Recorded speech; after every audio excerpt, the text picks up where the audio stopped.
చూడండి, ఇక్కడ చెప్పే సమాచారమంతా ప్రకటన గ్రంథంలోని 7 సంఘాల గురించి మనం మాట్లాడుకుంటున్నాం.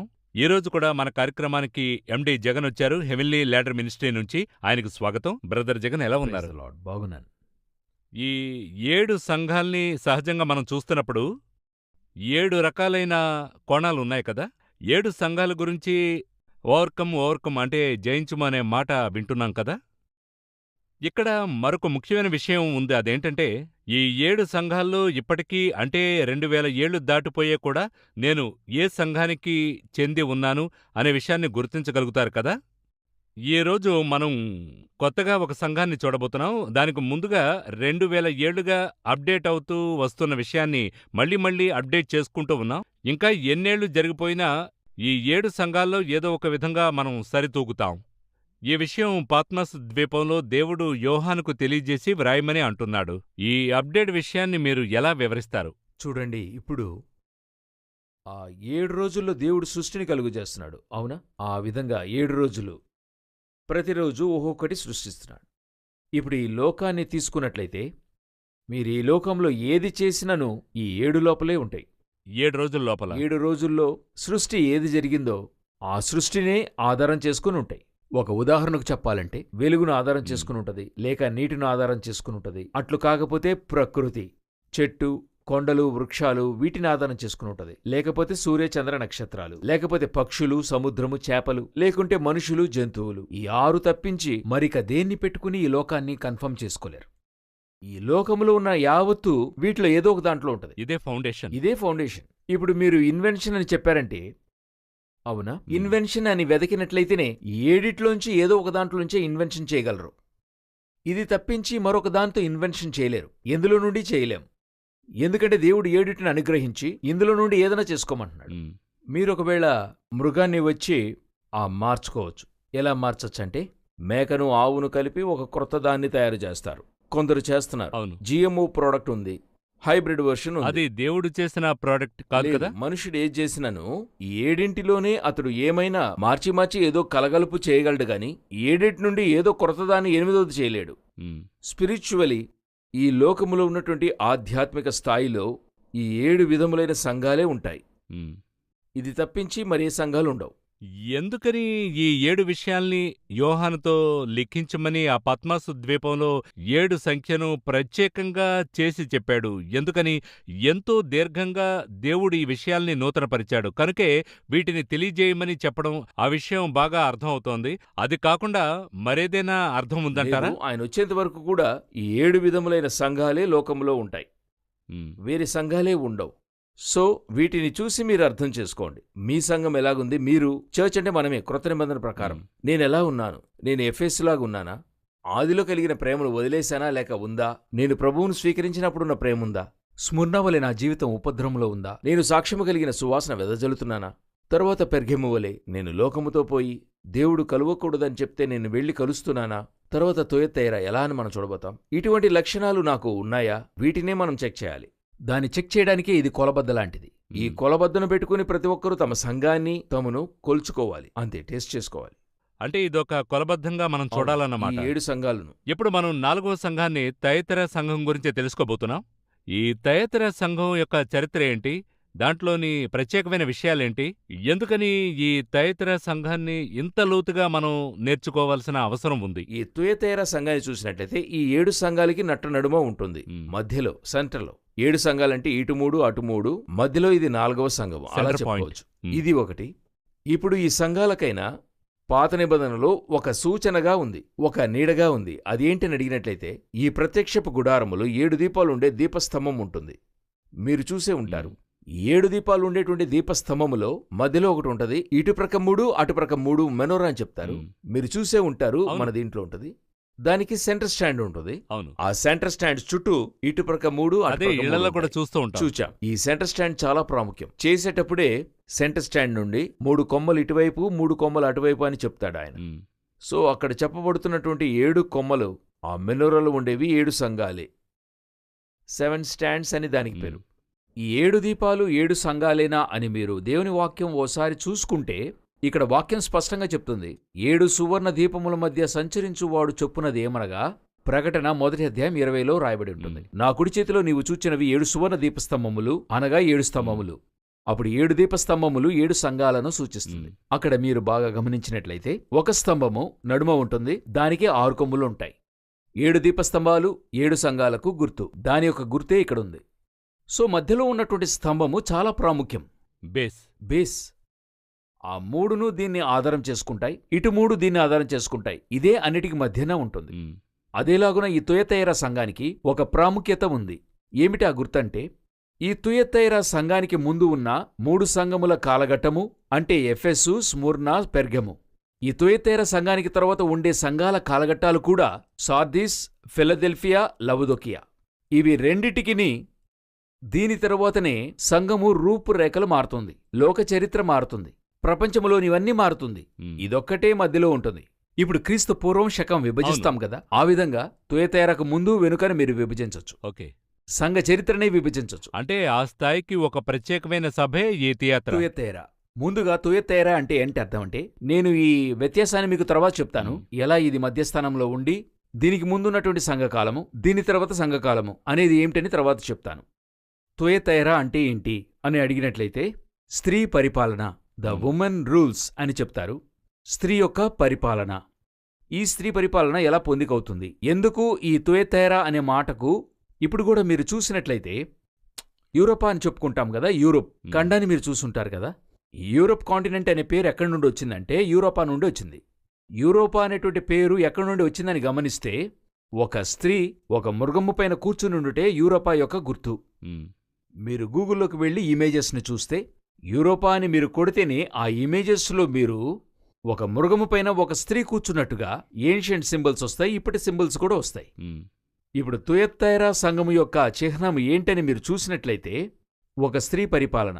ఏం పరిపాలన అని అడిగితే, లోకపరంగా అంటే ఈ బైబిల్ ప్రకారంగా చూస్తే సంఘము పరిపాలన చేయ ప్రారంభించిన కాలఘట్టం అది. అంటే సంఘము ఇంతకుముందు ఎంతో మాట్లాడుకున్నాం. అందులో ఒకటేంటంటే, సంఘము యొక్క ఆధారము వచ్చి మత సిద్ధాంతం, లోకము తీరు రాజకీయ సిద్ధాంతం. రాజకీయ వ్యవస్థ వేరు, సంఘము వ్యవస్థ వేరు. అంటే మతపరము వేరు. అంటే యెహలోక రాజ్యం వేరుగా, పరలోక రాజ్యం వేరుగా ఉంటుంది. అవునా? ఎర్త్ కింగ్డమ్ వేరే, అదేవిధంగా ఎర్త్లీ కింగ్డమ్ వేరే, ప్రీస్ట్హుడ్ వేరే. ఇవి రెండు వేరువేరు. ఇవి రెండూ చేరకూడదు. ఇవి రెండూ ఎక్కడ చేరుతుందంటే మిలీనియంలో యేసుక్రీస్తు పరిపాలన చేరుతుంది. దానికి ముందు ఇది చేరకూడదు. ఈనాడు లోకంలో ఏ దేశానికి వెళ్ళినా ఈ రెండు కూడా చేరవు. వేరువేరుగా ఉంచుతారు. రిలీజియస్ లా వేరుగా ఉంచుతారు, సివిల్ లా వేరుగా ఉంచుతారు. ఎందువల్ల అని అడిగినట్లయితే, ఒక మతానికి చెందినవారు లేక ఒక మత నాయకుడు ఎవరో ఒకరు పరిపాలనకొస్తే అతడేం చేస్తాడో చూస్తే మిగతా మతం వారిని అణచివేస్తాడన్నది ఒక వాస్తవ సత్యం. అందుకే కాన్స్టిట్యూషన్ ఉంది. అందువల్ల రాజ్యాంగంలో వీటిని వేరుపరిచి ఉంచాం. ఈ సందర్భంలో ఏం చెప్పబడుతుందంటే, తుయతైరాను గురించి సంఘము లోకాన్ని పరిపాలిస్తుందనే విషయాన్ని చెప్తుంది. సంఘము లోకాన్ని పరిపాలించకూడదు. సంఘము వేరు, లోకము వేరు. బైబిల్ ప్రకారంగా దేవుని సంఘము ప్రత్యేకమైన జీవితాన్ని జీవించాలని చెప్పబడింది అపోస్తలుల కార్యం 2:40లో. ఇప్పుడు సంఘము లోకముతో కలిసి తను మమైక్యమవ్వచ్చన్న స్థితి ఏర్పడిందనుకోండి, చర్చికి ఉపద్రవం ఉండదు. ఇప్పుడు ఆ యెజబెలుతో ఏలియా వచ్చి ఒక సాఫ్ట్ కార్నర్గా వెళ్ళిపోయాడనుకోండి, అప్పుడు ఏ సమస్య ఉండదు. ఒక సమస్య ఉండదు. హేరోదియాతో బాప్తిస్మిచ్చి యోహాను కలిసిపోయి ఉంటే సమస్య ఉండదు. ఇప్పుడు రోమీయులతో యేసుక్రీస్తు మృదువుగా వెళ్ళిపోయి ఉంటే సమస్య ఉండదు. అపోస్తలులు వచ్చి రోమా సామ్రాజ్యంతో కూడా కలిసిమెలిసి ఉంటే సమస్య ఉండేది కాదు. అప్పుడు ఎక్కడ సమస్య వచ్చింది? సంఘము సత్యమును పలికేప్పుడు సత్యమనేది ఈ లోకానికి విరుద్ధంగా ఉంది. మీరు లోకస్తులు కాకపోయినందువలన ఎప్పుడైతే మీరు ఈ లోకముతో కలిసి మెలిసిపోవాలని అనుకుంటారో అప్పుడు సంఘము కాంప్రమైజ్ అవుతుంది. అదే పెర్గము. తర్వాత సంఘము ఆ లోకాన్ని తన గుప్పట్లో తీసుకోవాలనుకుంటుంది. మరొక స్థాయికి వెళ్తుంది. ఇది వచ్చి యాక్చువల్గా రాంగ్ రూట్. ఇలాగెళ్ళకూడదు. ఆ యొక్క పేరే తుయతైరా అని అర్థం. తుయతైరా అన్నందుకు గుర్తేంటంటే, సంఘము లోకము వదిలి వేరుగా నిలిచి ఉండాలి. సంఘము వేరు, లోకము వేరు. ఎప్పుడు సంఘము లోకముతో కలుస్తుందో పెర్గెము. ఇదే ఒక పాపముగా నోవహు కాలంలో చెప్పబడింది. అవును, దేవుని కుమారులు నరుల కుమార్తెలతో కలవకూడదు. సో సంఘము వేరు, లోకము వేరు. ఇప్పుడు ఒక మెట్టు పైకెళ్ళి సంఘము లోకాన్ని పరిపాలించాలనుకుంటుందో, తన కంట్రోల్లోకి ఓల్డ్ వస్తున్నప్పుడు ఆటోమేటిక్గా సంఘము తన నాణ్యతను పోగొట్టుకుంటది. ఉమ్, అందరికీ సమానమైన మనిషిగా నేను ఉంటాను అనేది ఎవరికి వీలు పడుతుందంటే అందరికీ అనుకూలమైన వ్యక్తే ఈ విధంగా చేయగలడు. ఎప్పుడైతే నేను సంఘానికి చెందినవానిగా ఉంటానో నేను అందరికీ ఏ విధంగా ఉండలేను, సమాన వ్యక్తిగా ఉండలేను. అది లోకానుసారం రాజ్యం. ఇది చేయకూడదు, అదే తుయత్తైరాకైనటువంటి ఒక గుర్తు, అదే వారు చేస్తున్నారు. అంటే ఇప్పుడు తీతరే అర్థంలో ఇంత లోతు ఉందన్నమాట. ఇది బాగా లోతుగా చదివితే ఆ విషయాలు అర్థమవుతాయి మనకి. కరెక్ట్గా ఇది ఎప్పుడు జరిగిందనేది మనం తర్వాత అవి తర్వాత మాట్లాడుకుందాం. మాట్లాడుకుందాం. మీరు సంఘం అనే పదే పదే మాట్లాడుతున్నది అదొక బిల్డింగ్ కాదు, ఇండివిజువల్ పర్సన్ అని. అసలు దీన్ని మనము అనేకసార్లు దీని వివరాన్ని చెప్తున్నాం. ఉమ్, ఎందుకంటే ఒక విత్తనాన్ని వేసేశారు, చర్చ్ అనేది ఒక బిల్డింగ్ అని. ఉమ్, చర్చ్ బిల్డింగ్ కాదు, మనమే. మనందరం కలిసేదే. ఈరోజు ఒక చోట కలుస్తాం, విశ్వాసులు పెరుగుతారు, రేపు ఇంకా కొంత పెద్ద బిల్డింగ్లో కలుస్తాం, ఉమ్. ఇంకా పెరిగితే అంతకంటే పెద్ద బిల్డింగ్లో కలుస్తాం. బిల్డింగ్ ఎప్పుడూ సంఘము కాదు, మనమే సంఘముగా మారతాం. తీతరే పేరులోనే ఇన్ని విషయాలు ఉన్నాయి, కాసేపు ఎన్ని విషయాలు దాగున్నాయి. ఇక్కడ ఒక చిన్న ప్రశ్న అడగాలనుకుంటున్నాను. ఈ పేరు తెలుసుకుని అధ్యాయం చదివేటప్పుడు విషయాలు బాగా అర్థం అవుతున్నాయి, సంగతులు బాగానే తెలుస్తున్నాయి, లోతుగా ధ్యానం చేస్తున్నాం. కానీ మనం ఇంట్లో ఉండే హోలీ బైబిల్ చదువుతున్నాం. ఈ పేరుని మనం ఎలా అర్థం చేసుకోవడం? టీవీలో వస్తున్నప్పుడు వినేస్తున్నాం. థియేటర్ అని మీరు వివరంగా చెప్తున్నారు. ఈ ప్రకటన గ్రంథం చాలా కష్టమనే వేరొక బృందం ఉంది. ప్రకటన గ్రంథాన్ని తెరవని వాళ్ళు కూడా ఉన్నారు. బైబిల్ని చదువుతారు, కానీ ప్రకటన మాత్రం తెరవరు. నేను కూడా మొదట్లో అలాగే ఉన్నాను. వాళ్ళకి ఇది ఎలా ఆసక్తిగా మారడం, థియేటర్ అనే పేరు ఉన్నప్పుడు ఎలా నేర్చుకుంటారు, ఆ విషయాన్ని ఎలా వివరిస్తారు? అలాంటి వాళ్ళకి మీరు చెప్పాలనుకున్నది ఏంటి? ఇది 2 విధాలుగా వీరు తెలుసుకోగలరు. మీరు అడిగేటువంటి విషయాన్ని వీరు 2 విధాలుగా తెలుసుకోవచ్చు. మొదటిగా, వారి లోపల ఈ దాహం అనేది ఉండాలి. అందరికీ ఉంటుంది, ఉమ్, అందరికీ కూడా ఉంటుంది.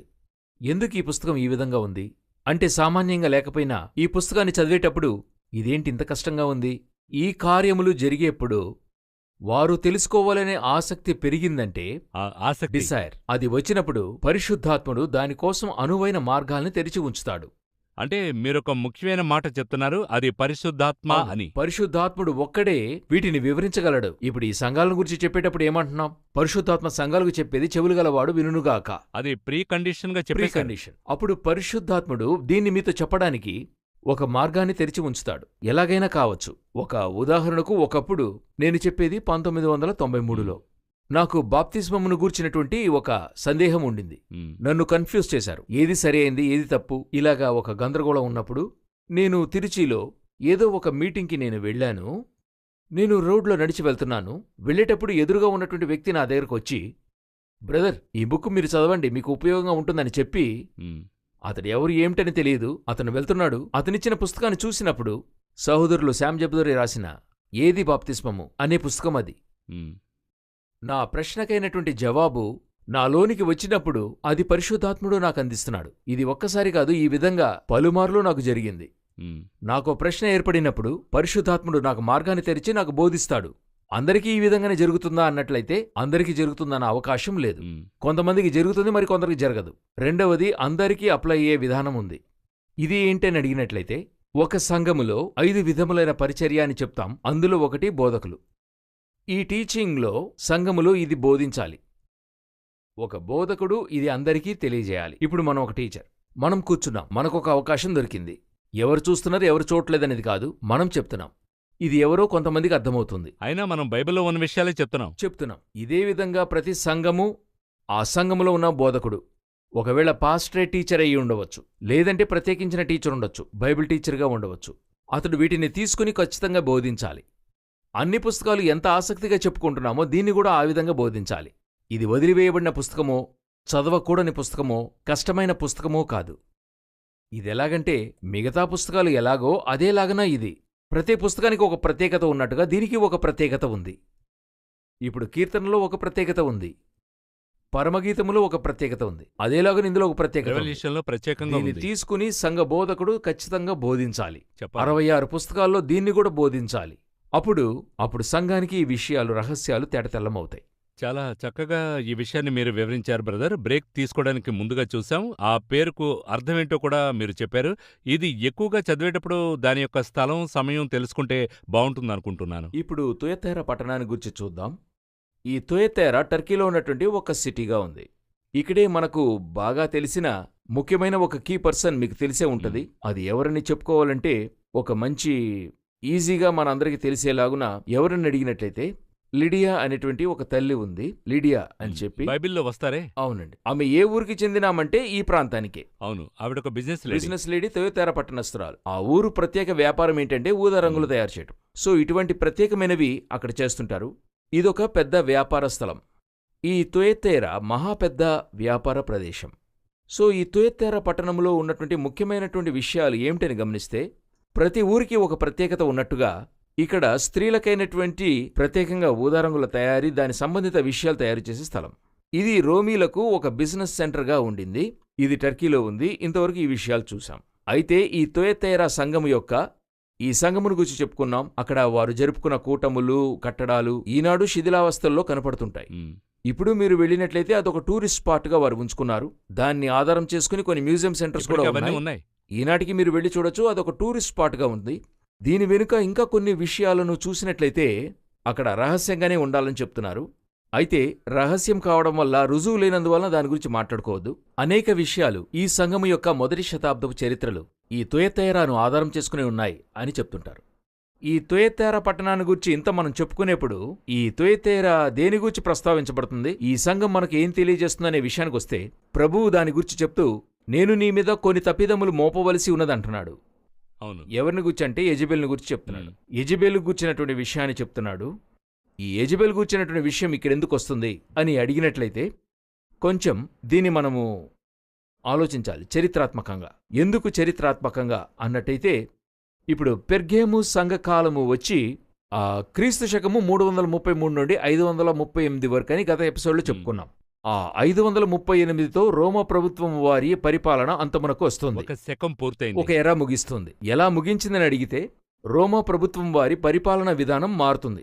ఇప్పుడు నియంతృత్వము నుండి ప్రజాస్వామ్యం అవుతుంది. ప్రజాస్వామ్యం నుండి మరొకటి వస్తూ ఉన్నట్టుగా ఈ రోమియుల యొక్క పరిపాలన విధానము 3వ దశకు చేరుతుంది.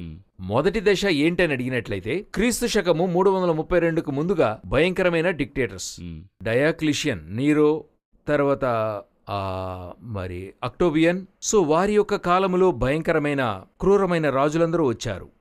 క్రీస్తు శకము 333 నుండి రోములో క్రూరత్వము ముగిసి శ్రమల కాలం ముగించి బ్లెస్సింగ్ ఆరంభమవుతుంది. కాన్స్టంటైన్ చక్రవర్తి దేవుణ్ణి అంగీకరిస్తాడు. ఆ తర్వాత క్రైస్తవులకు ఒక మహత్తరమైన ఒక ఓపెన్ డోర్ కలుగుతుంది. సో సంఘాలని ఫలించి అభివృద్ధి పొందుతున్నాయి. రోమా ప్రభుత్వం క్రైస్తవ మతంగా మారుతుంది. సో ఇది వచ్చి ఆ కాలం. ఇప్పుడు 538 వరకు పెర్గెము కాలం. ఇప్పుడు తొయోతేరా కాలంలో ఇంకా అతి ముఖ్యమైన ఒక రోమా సామ్రాజ్యములో గొప్పదైన మార్పు వస్తుంది. ఏంటా మార్పు అన్నట్టయితే ఈ రోమా సామ్రాజ్యము కాన్స్టంటైన్ చక్రవర్తి తర్వాత 476లో రెండుగా విభజన అవుతుంది. తూర్పు పశ్చిమ రోమ్గా విభజింపబడుతుంది. ఈనాటికి పశ్చిమ రోమ్ వేరుగా ఉంటుంది, తూర్పు రోమా కార్యాలు వేరుగా ఉంటాయి. ఈ తూర్పు రోమ్ వారు ఆర్థడాక్స్ అని చెప్తారు, సిరియన్స్ అని చెప్తారు. వీరందరూ తూర్పు రోమ్కి చెందినవారు. వెస్ట్ రోమ్ వచ్చి యూరోప్కి చెందినటువంటి దేశాలు. అంటే స్పెయిన్, నెదర్లాండు, ఫ్రాన్సు, ఇటలీ, వీరందరూ దీనికి చెందినవారు. 476లో విభజన అవుతుంది. ఈ రెండుగా విభజింపబడినప్పుడు ఏమవుతుందంటే ఒక తూర్పు రోమ్కి జస్టిన్ అనే చక్రవర్తి వస్తాడు. వెస్ట్ రోమ్కి చర్చ్ చేజిక్కించుకుంటుంది. వెస్ట్ రోమ్ కంట్రోల్ చర్చ్కి వస్తుంది. ఇప్పుడు జస్టిన్ చక్రవర్తి యొక్క పరిపాలన ముగింపుకొస్తుంది 538 ADలో.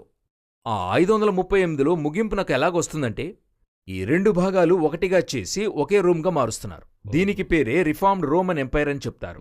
ఈ రిఫార్మ్డ్ రోమన్ ఎంపైర్ని ప్రారంభించింది క్రీస్తు శకం 538లో. జస్టిన్ చక్రవర్తి తన యొక్క పరిపాలనను సంఘము చేతిలో అప్పగించి, ఎలాగంటే మతనాయకుని చేతిలో అప్పగించి, దాని తర్వాత రోమా సామ్రాజ్యములో చక్రవర్తి లేడు. చక్రవర్తి లేకుండా మతనాయకుని అధికారంలోకి రోమా సామ్రాజ్యం వచ్చింది. సో రిలీజియస్ లా, సివిల్ లా ఒకటిగా మారి క్రీస్తు శకం 538 నుండి 1517 వరకు తొయోతేరా కాలం. ఇది చాలా ముఖ్యమైన పాయింట్, అతి ముఖ్యమైన టర్నింగ్ పాయింట్, చారిత్రాత్మక విషయం కూడా. అవును, చర్చ్ వేరు, ఆ రాజ్యం వేరుగా ఉండింది. ఈ 538 నుండి కింగ్డమును చర్చ్ను ఒకటిగా మారుతుంది. ఇది మారి ఈ 10 దేశాలు ఒక వ్యవస్థను తీసుకునొస్తున్నారు. ఎప్పుడు 538లో. ఆనాడున్నటువంటి ఆ దేశాల పేర్లు చెప్తాను. అలెమనీ, విసిగోత్స్, ఫ్రాంక్స్, సువస్, బర్గండియన్, ఆంగ్లోసాక్సన్, లాంబర్ట్స్, వాండల్, హెరులిస్, ఓస్ట్రగుత్స్. ఈ 10 దేశముల యొక్క కలయికను ఏర్పరిచి సమైక్యత అంటే 10 రాజులున్నారు. ఓకే. ఈ 10 రాజులకు పైన ఒక మతనాయకుని పరిపాలన స్థాపించబడింది. సో ఆయన ఐరోపాలో హెడ్ క్వార్టర్స్లో కూర్చుని ఈ 10 మంది రాజులను అలాగే ఐరోపా అంతటా పరిపాలించడం మొదలైంది. ఈ పరిపాలనే 1517 వరకు కొనసాగుతుంది. ఇది ఏ తుయత్తైరా సంఘం యొక్క పూర్తి కాలఘట్టం. సో ఈ కాలఘట్టములో క్రైస్తవ్యం అధికంగా వ్యాపించింది. ఇదే కాలఘట్టములో ప్రపంచంలో ఇతర మతాలు కూడా బాగా పుంజుకున్న సమయమని చెప్పవచ్చు. సో ఇప్పుడు సెంటర్ పాయింట్గా ఏది మారుతుందంటే తుయత్తర మారుతుంది, టర్కీ మారుతుంది. టర్కీ నుండి పశ్చిమ వైపున ఉన్నది వెస్ట్ రోమ్. టర్కీ నుండి కుడివైపున ఉన్నవి అవన్నీ కూడా ఈస్ట్ రోమ్గా మారింది. అందుకనే ముందుగా చెప్పాను, సిరియన్లు ఇటువైపు ఉన్న వారందరూ ఈలాగునొచ్చేశారు, వారందరూ అటువైపుకెళ్లారు. వీరందరూ సాధారణంగా సిరియా వైపు ఉన్నవారికి తూర్పు రోమా వారికి వచ్చి అరామిక్ భాష చాలా ప్రాముఖ్యమైందిగా మారిపోయింది, వారికి లాటిన్ ప్రాముఖ్యమైందిగా మారిపోయింది. కాబట్టి 1517 వరకు తుయత్తైరా అనేటువంటిది ఈ పట్టణము యొక్క కాలఘట్టం లేక ఆ పేరు యొక్క కాలఘట్టం వచ్చి ఆ సమయము రాజకీయ వ్యవస్థ మత వ్యవస్థగా తయారైన సమయమే ఆ కాలఘట్టం. ఇది చాలా ఆసక్తికరంగా ఉంది, చరిత్ర పాఠంలా ఉంది. ఆ స్థాయికి బైబిల్ గురించి ఉంది. దీన్ని చూస్తుంటే చాలా ఆసక్తికరంగా అనిపిస్తోంది. అంటే బైబిల్ అనేది ఒక ఆత్మీయ పుస్తకం మాత్రమే కాదు, ఓల్డ్ హిస్టరీ. అదే నేను ఎప్పుడు చెప్తా, ఏ భాషనైనను మీరు పరిశోధించాలనుకుంటే, భాషను పరిశోధించాలంటే బైబిల్తోనే చేయగలరు. ఎందుకంటే లోకములో, నేను ఉదాహరణకు చెప్తున్నాను, ఈనాడు ఆక్స్ఫర్డ్లో కూడా చెప్పారు, ప్రపంచంలోనే ప్రాచీన భాష ఏదని అడిగినట్లయితే 4500 సంవత్సరాల పూర్వమున్న తమిళ భాష అని చెప్తారు. ఈ 4500 సంవత్సరాల కంటే ముందు మరి ఏదైనా ఉందా అంటే అది బైబిల్ మాత్రమే. అప్పుడు ఈ బైబిల్ను, ఈ భాషను చేర్చిపెట్టి చూస్తే మీకు ఒక గొప్పదైన రిజల్ట్ దొరుకుతుంది. ఇదేలాగున ఓల్డ్ హిస్టరీ తీసుకోండి. ఇప్పుడు మీరు సివిలైజేషన్ 12 నాగరికతలున్నాయి. అదేమిటంటే సుమేరియన్ నాగరికత, ఎల్లో రివర్ నాగరికత, తర్వాత మెక్సికన్ నాగరికత, నైల్ రివర్ నాగరికత, ఇండస్ వ్యాలీ నాగరికత, ఇట్లా ఉంది. ఈ నాగరికతలన్నీ కూడా ఏర్పడ్డవి 4000 సంవత్సరాలకు ముందు. ఈ నాగరికత ఏర్పడ్డ కాలఘట్టము భూమిలో ఉండేటువంటి పుస్తకం ఏదంటే బైబిలే. అప్పుడు ఈ నాగరికతను పరిశోధించాలంటే ఈ పుస్తకంతోనే పరిశోధించగలరు, ఎందుకంటే ఇది ఒక ప్రూఫ్. అప్పుడు ఇది ఒక మిక్కిలి గొప్పదైన చారిత్రాత్మక రుజువులతో నిండిన పుస్తకం. ప్రపంచ చరిత్రకు ఇదే దేనికన్నా తీసుకోండి, ఈ పుస్తకం యొక్క ఆధారముతో ప్రతిదానికి ఒక పరిష్కారం దొరికినట్టే. చారిత్రాత్మక విషయాలు కూడా చాలా మనం చూడాలి. మనం ఈ గ్రంథం చదువుతుంటే ప్రపంచ చరిత్ర అంతా మారిపోయినట్లుగా అనిపిస్తోంది. తేతెరే అనే ఈ ఒక్క పేరుతోనే పూర్తి శతాబ్దం మారిపోతోంది. ఇంకా ఈ తేతెరే నుండి ప్రపంచ చరిత్రలో దాగున్న విషయాలు వేరే ఏవైనా ఉన్నాయా? నేను మీకు చెప్పినట్టుగా ఇప్పుడు 5-6 శతాబ్దాల మధ్య ఈ సంఘము మొదలైంది 538 నుండి. ఇదే శతాబ్దంలో ప్రపంచంలోని మహాగొప్ప మతాలు ఆవిర్భవమవుతూ వచ్చాయి. సో ఈ యొక్క సంఘము యొక్క ముగింపు ఎక్కడుందంటే 1517లో పూర్తవుతుంది. ఈ 1517తో కూడా వచ్చే సంఘకాలం, ఆ తర్వాత రాజ్య పరిపాలన మారుతుంది. తర్వాత పరిపాలన రోమియోల నుండి మరొక అధికారం వస్తుంది, అది వచ్చే సంఘంలో చూడొచ్చు. అప్పుడు ఈ సంఘము ముగింపునకు ముందుగా జరిగిన మరొక ముఖ్యమైన సంభవం అనేకులు అడుగుతుంటారు, అవన్నీ బైబిల్లో ఉన్నాయా అంటారు. అందులో ఒకటేంటంటే ఈ కాలఘట్టములోనే అమెరికా అనే ఖండాన్ని కొలంబస్ కనిపెట్టాడు. అంటే ఆయన స్పెయిన్ దేశం నుండి బయలుదేరినటువంటి ఆ మాలుమి వాస్తవానికి ఇండియాకి రావాలని బయలుదేరాడు. ఇండియాకి రావాలని బయలుదేరినప్పుడు ఆయన అక్కడి నుండి బయలుదేరి నేరుగా ఇండియాని తలచి వెళ్లి అమెరికాలో దిగాడు. ఎందుకు అమెరికాని కనిపెట్టాడన్నందుకు వెనుక ఒక గొప్ప కారణముంది. మన అమెరికా బైబిల్కి సంబంధమైంది కాదు. ఎందుకు ఈ విషయాన్ని గూర్చిన ప్రస్తావన ఇక్కడ ఏర్పడుతుందంటే, ఈ అమెరికాని ఎందుకు ఈ కాలంలో కనిపెట్టారు, 15th సెంచరీ ఎండ్లో ఎందుకు కనిపెట్టారు అన్నందులకు కారణముంది. 15 నుండి 16 శతాబ్దాల మధ్య సంఘము అమెరికాలో పెరగాలి. ఐరోపా నుండి అమెరికాకు సంఘం మారాలి. దాని గురించి వెనుక ఉంది. అలా మారకముందు ఆ దేశాన్ని కనిపెట్టాలి. ఆ దేశం ఏర్పడితేనే ఆ దేశంలోనికి వెళ్లి ఆ తర్వాత క్రైస్తవ్యం పెరుగుదల ఉంటుంది. సో ఈ కాలంలోనే కొలంబస్ కనిపెడుతున్నాడు అమెరికాని. కొలంబస్ కనిపెడుతున్నాడు. అందులో గొప్ప హాస్యం, ఆయన అది కనిపెట్టి అది ఇండియా అనుకున్నాడు. అలాగనుకుని అక్కడున్న వారందరికీ రెడ్ ఇండియన్స్ అని పేరు పెట్టాడు. ఆయన దృష్టిలో ఇండియా వారు నల్లని వారనే లెక్క, అయితే చూస్తే ఎర్రగా ఉన్నారు, అయినా రెడ్ ఇండియన్స్ కిందే లెక్క ఉంచాడు. తర్వాత అది చూసి ఇండియా కాదని తెలుసుకుని దాని తర్వాత అమెరికా వచ్చింది. అప్పుడు ఈ ఐరోపా యొక్క ఈ 10 దేశముల యొక్క కూటమి, ఫెడరేషన్, ఆనాడున్నటువంటి ఈ 10 రాజుల క్రింద వీరందరూ ఎందుకు కొలంబస్ని ఇక్కడ పంపించారు అని అడిగితే, ఈ కాలఘట్టములోనే సంగమునకు ఎదురుగా అతి ముఖ్యమైన సంభవాలు జరగనారంభించాయి. చర్చ్కి విరోధంగా నేను చెప్తాను, సంఘము శ్రమలో ఉన్నప్పుడు లోకం సంఘాన్ని ద్వేషిస్తుంది. అయితే సంఘము ఆశీర్వాదములో ఉన్నప్పుడు లోకం సంఘాన్ని ఎదిరిస్తుంది. ఉమ్, ఎందుకు అడిగినట్లయితే సంఘము వేరే, లోకంతో కలవకూడదు. ఇప్పుడు సంఘము లోకముతో కలిసి పరిపాలన చేస్తున్నప్పుడు వేరే మార్గము లేక జనులు సంఘానికెదురుగా ఉద్యమం చేస్తున్నారు. ఉమ్. ఆ ఉద్యమము ఏర్పడినటువంటి కాలఘట్టము యొక్క ఆరంభము, దీని ముగింపులో, ఈ సంఘము ముగిసేప్పుడు కాలఘట్ట ముగింపులో ఉద్యమం ప్రారంభమవుతుంది. చాలా ఆసక్తిగా ఉంది జగన్ ఈ విషయాలు నేర్చుకోవడానికి. ఈ థియేటరే గురించి నేర్చుకునేటప్పుడు మనం ప్రత్యేకంగా పిలువబడిన వారమని బాగా అర్థమైంది. మనం ఈ లోకంలో జీవించినప్పటికే దేవుని కోసం ప్రత్యేకంగా జీవించాలనే విషయం మీరు స్పష్టం చేశారు ఈ థియేటరాలో. అయితే వాళ్ళు తెలియకుండా మిక్స్ చేస్తున్నారు. చివరి 30 సెకన్లలో ఇందులోని భావం నేర్చుకోవాలనే విషయాన్ని మీరు క్లుప్తంగా చెప్తే బావుంటుందని నేను అనుకుంటున్నాను. 30 సెకండ్లు చెప్పాలంటే ఒకే వాక్యమే. అపోస్తలులు 2:40. మూర్ఖతరము వారి నుండి వేరే రక్షణ పొంది ఉండుడి. సంఘము ఎప్పటికిని దేనితోనూ కలవకూడదు. దేనితోనూ కలపలేము, నాట్ ఓన్లీ ద వరల్డ్. ఎందుకంటే అది ఈ గ్యాలక్సీలో ఉండే దేనితోనూ ఈ సంఘం ఫిక్స్ అవ్వదు. ఇది పరలోకంతోనే ఫిక్స్ అవుతుంది. కాబట్టి సంఘం ఎప్పుడు దేనితోనైనా కలసి మెలసి మేము దీనితో కలిసిపోతాం అని సంఘము దేనితో చెప్పినా కూడా, అది రాజకీయ వ్యవస్థో లేక ప్రపంచ వ్యవస్థో లేక ఇతర మత వ్యవస్థ ఏదైనా కానివ్వండి, మేము మీతో కలిసిపోతామని చెప్పారంటే అగేన్స్ట్ బైబిలే అది. వచ్చే సంచికలో ఇంకా బాగా నేర్చుకుందాం ఎలా దీన్ని జయించాలని దేవుడు చెప్తున్నాడు, దాని ద్వారా దేవుడిచ్చిన బహుమతి ఏంటి. వచ్చే ఎపిసోడ్లో మనం